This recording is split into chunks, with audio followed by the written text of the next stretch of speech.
आप सबका एक बार फिर रुद्रा वैदिक आश्रम में हार्दिक स्वागत। हमारा विषय चल रहा है मुहूर्त और उसके पाठ संख्या 3। बिना मुहूर्त के किया गया काम अधूरा ही होता है, अधूरा ही होता है। आप ज्योतिष कर सकते हैं, ज्योतिष करना बहुत आसान है और अपने को बचाने के लिए, अपनी स्किन सेव करने के लिए आप उपाय बता सकते हैं। मगर जब मुहूर्त की बात आएगी तो फिर आप इधर उधर देखने लगेंगे। इससे बचने के लिए अच्छा यही है कि कम से कम इतना ज्ञान जरूर अपने अंदर क्षमता रखें ज्ञान की कि आप ज़्यादा गहराई से नहीं, कम से कम उसको कुछ योग या कुछ तिथियाँ, कुछ बार और नक्षत्र के आधार पर उसे मुहूर्त के बारे में बता दें। समय कौन सा है, देखिए तिथि जान जाएंगे आप, बार भी बता देंगे, नक्षत्र भी बता देंगे, योग बता देंगे, मगर फिर भी समय की बात है भी कौन से समय पे ये काम करना चाहिए, ये उपाय करना चाहिए। हम गृह प्रवेश करें तो कौन से समय में पूजा करवाएं, कौन से समय में हम प्रवेश करें।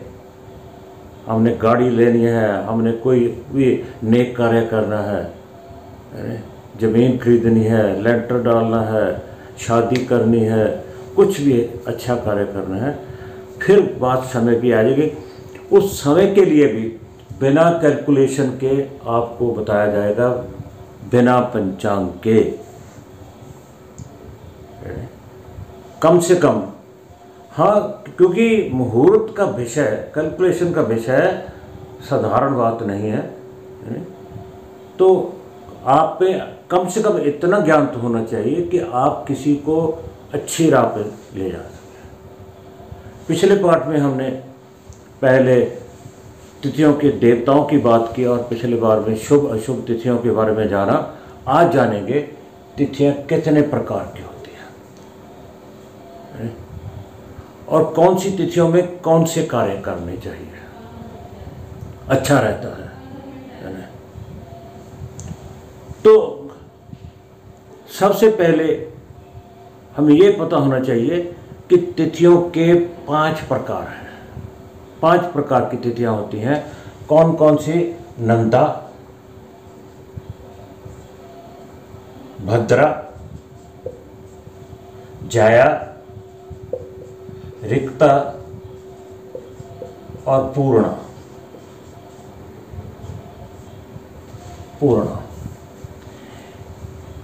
इनके नाम से ही आपको पता होना चाहिए कि हम क्या कर सकते हैं और ये कौन सी है। तिथियां तो 15 ही हैं, 15 कृष्ण पक्ष की और 15 शुक्ल पक्ष की। पिछले पाठ में हमने तिथियों को 3 भागों में बांटा, शुभ अशुभ और मध्यम। अब प्रकार के आधार पर हम इसको 5 भागों में बांटेंगे, नंदा, भद्रा, जाया, रिक्ता और पूर्णा। इसका अर्थ क्या हुआ? हरेक के हिस्से में 3 तिथियां आती हैं, चाहे कृष्ण पक्ष की हो चाहे शुक्ल पक्ष की हो। 15 तिथियां हैं। अब इनको 5 से डिवाइड करेंगे तो 3 आएंगे।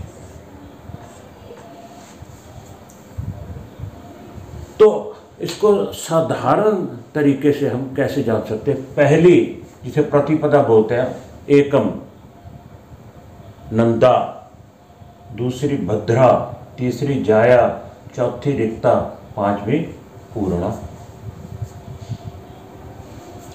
छठी नंदा, 7वीं भद्रा, 8वीं जया, 9वीं रिक्ता और 10वीं पूर्णा।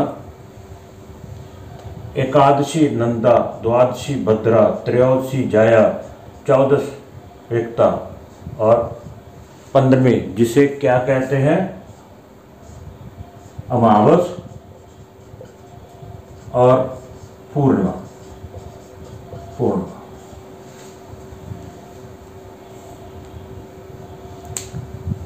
जब चंद्रमा सूर्य के पास होगा, 0 डिग्री पर होगा तो अमावस होगी, 180 डिग्री पे होगा तो पूर्णिमा होगी।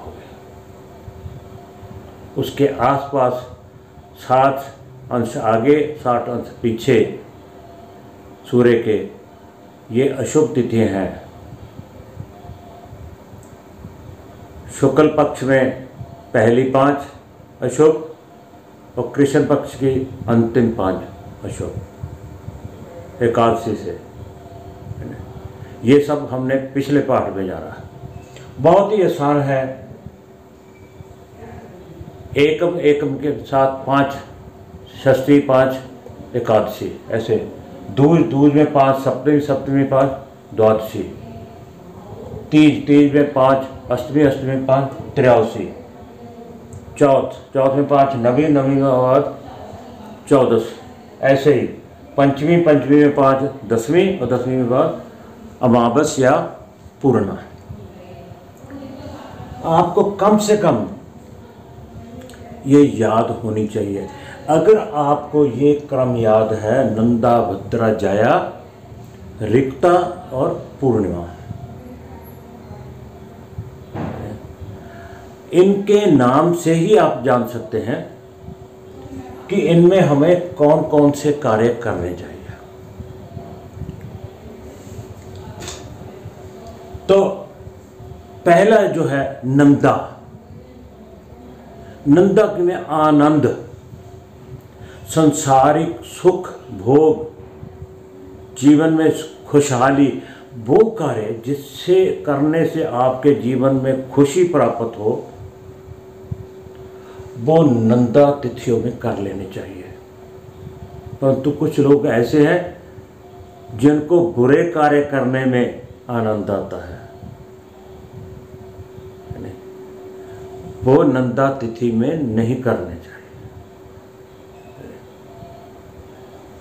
तो नंदा तिथि यानी एकम, षष्ठी और एकादशी के दिन आप संसारिक बहुत सारे कार्य कर सकते हैं, जैसे गाड़ी खरीदना, घर का काम, कुछ भी है जिससे आपको सुख प्राप्त हो, आनंद प्राप्त हो, संसारिक सुख प्राप्त हो, वो सभी नंदा तिथियों में कर लेने चाहिए।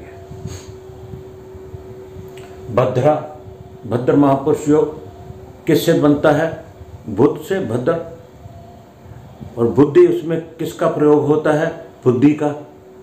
बुद्धि से किए जाने वाले सभी कार्य, चाहे एजुकेशन रिलेटेड हो, चाहे बिजनेस के हों, चाहे नौकरी के हों, उनके ये सारे कार्य हमें भद्रा तिथि में करने चाहिए।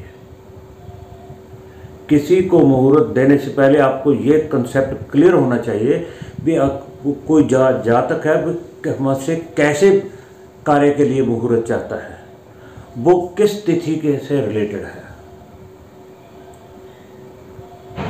बुद्धि से बिजनेस के या कोई और कार्य, जो भी एजुकेशन के कोई भी कार्य हैं, वो भद्रा तिथि में करने चाहिए। और उसके बाद जाया, जाया का अर्थ है विजय। किसी कार्य पे भी आप विजय प्राप्त करना चाहते हैं तो इन कार्य को भी आप जाया में कर सकते हैं,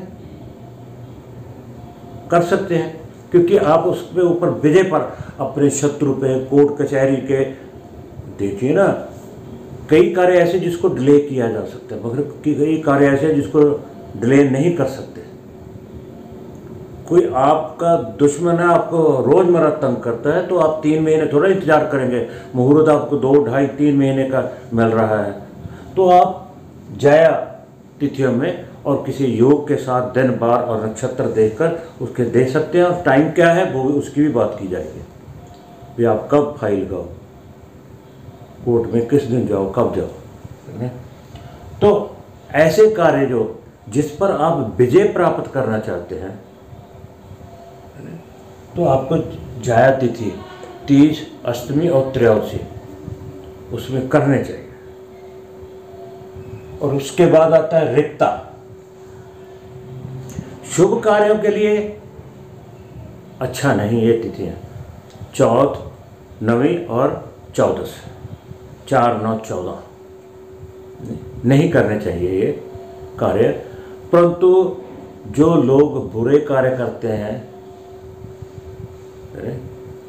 नाजायज़ काम करते हैं, वो इन तिथियों को प्रयोग करते हैं बुरे कार्य। और उसके बाद पूर्णा तो अपने आप में पूर्ण है, इसमें कोई भी कार्य आप कर सकते हैं जो इन तीनों में अगर नहीं मिला, अगर पूर्णा में मिल गया योग कोई, तो आप कर सकते हैं पंचमी, दसवीं और अमावस्या पूर्णिमा। तो पूर्ण का अर्थ ही पूर्ण है। अगर इनमें कोई योग ना मिले, मुहूर्त ना मिले, तो आप पंचमी, दसवीं आप अमावस्या पूर्णा का देखकर आप कर सकते हैं। परंतु जो पिछले चैप्टर में हमने पढ़ा कि शुभ और अशुभ तिथियां देख लेनी चाहिए। अब वहां भी मैंने बात शुरू की थी, ये पूर्णा है, पंचमी, दसवीं और 15। दसवीं में तो मध्यमा होगा, पंचमी में अगर शुक्ल पक्ष है तो अशुभ है, फल कमजोर मिलेगा, और पूर्णिमा है तो पूर्ण मिलेगा। ऐसे कृष्ण पक्ष में अगर पहली 5 तिथियां हैं, कृष्ण पक्ष की पहली 5 तिथियां हैं तो अच्छा, और पिछली 5 तिथियां हैं तो अशुभ फल मिलेगा।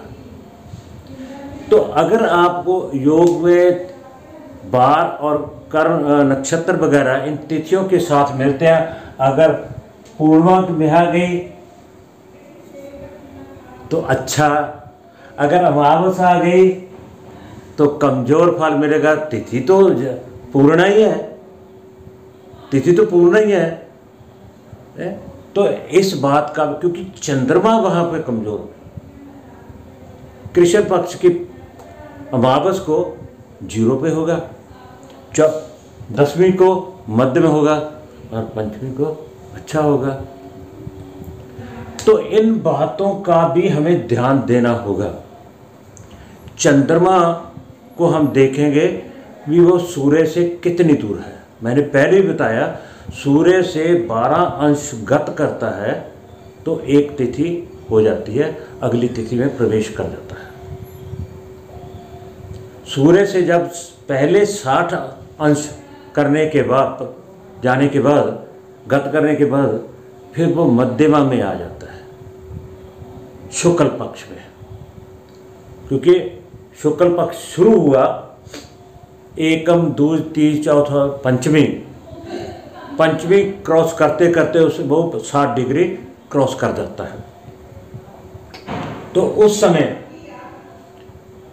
तिथि अगर पंचमी हुई तो हम कहेंगे तिथि तो अच्छी है, पूर्णा है नहीं, मगर कृष्ण पक्ष, शुक्ल पक्ष अभी शुरू हुआ है, मगर वो तिथि क्षीण है, क्षीण बली है, यानी कहने को अशुभ है।